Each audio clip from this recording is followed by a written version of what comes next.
Let's bring the focus back to Parliament House now. Joining me is the independent member for Warringah, Zali Stegall. Thanks for your time.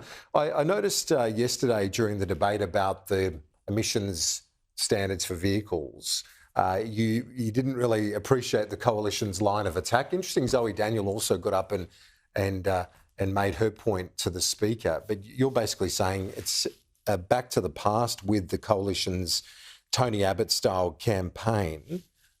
You represent a former Liberal seat, in fact, Tony Abbott's former seat. How do you see this debate happening now? Do you think the Labor Party's not standing up for this reform sufficiently, that you've got to bolster them? Is that how you read it? Well, I think there's a couple of aspects. I strongly support the measure because I think with our commitment to net zero, and I should say Coalition has committed to net zero as well, transport is 20% of our emissions, and so we must reduce emissions in transport. Fuel efficiency standards, which is a budget mechanism for car importers, will do that.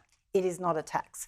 So what I really observed in question time was the Coalition and the Leader of the Opposition just repeatedly following that line of really characterising the measure as a tax when it's not. It's a budget measure for car importers, and it's a choice, ultimately a choice provision for Australian consumers. Do you think the government will land a deal with industry to take a bit of the heat out of it? Because at the moment, industry is driving parts of the car industry, not all. Some have welcomed it, but others are saying it's going to add tens of thousands of dollars to some of the popular vehicles. Well, I think a lot of that's been walked back because at the end of the day, I think it's important to understand it's a mechanism that importers will have a certain budget of emissions if all the cars they import. Now, they can choose, blow all your budget on a couple of models that will be high emitting models, or bring in more choice of low emission models. So it won't, I would dispute, and there's been already leading industry experts come out and dispute the idea that it is going to increase the price.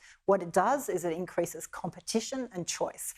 Now, we've just come off 2023, the deadliest year on our roads since 2018. So choice and safety standards and efficiency standards in our cost of living crisis are incredibly important.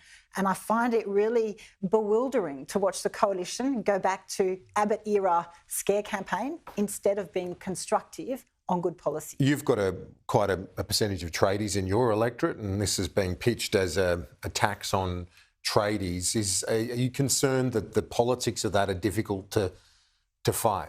No, because what we have is really a very high uptake of electric vehicles. We know car manufacturers are building and introducing electric models of utes, of tradie vehicles, of vans. So what we want is our consumers and our tradies and small businesses to have the choice.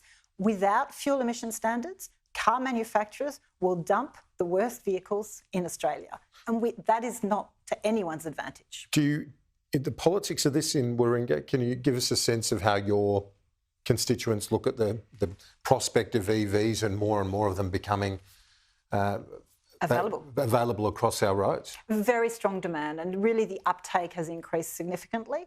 I think some of the measures put in place have been effective, and the information to deal with range anxiety and all those things have changed dramatically. We're seeing the fast charging infrastructure being rolled out.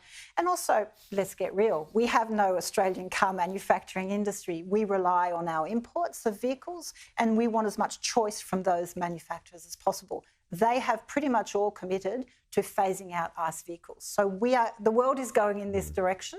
The question is, are we going to delay our transition, or are we going to embrace choice and more, I would say, cost effectiveness for our customers? The tax changes have gone through the Parliament now. Again, many people probably receiving less of a tax cut than they would have otherwise in the seat of Warringah, given the changes. How's it been received? Look, I put it out to the community to get their feeling. I felt fairly aggrieved by the process the government followed when it came to this change. I think there should have been more consultation and openness about where they landed, why they landed on those thresholds.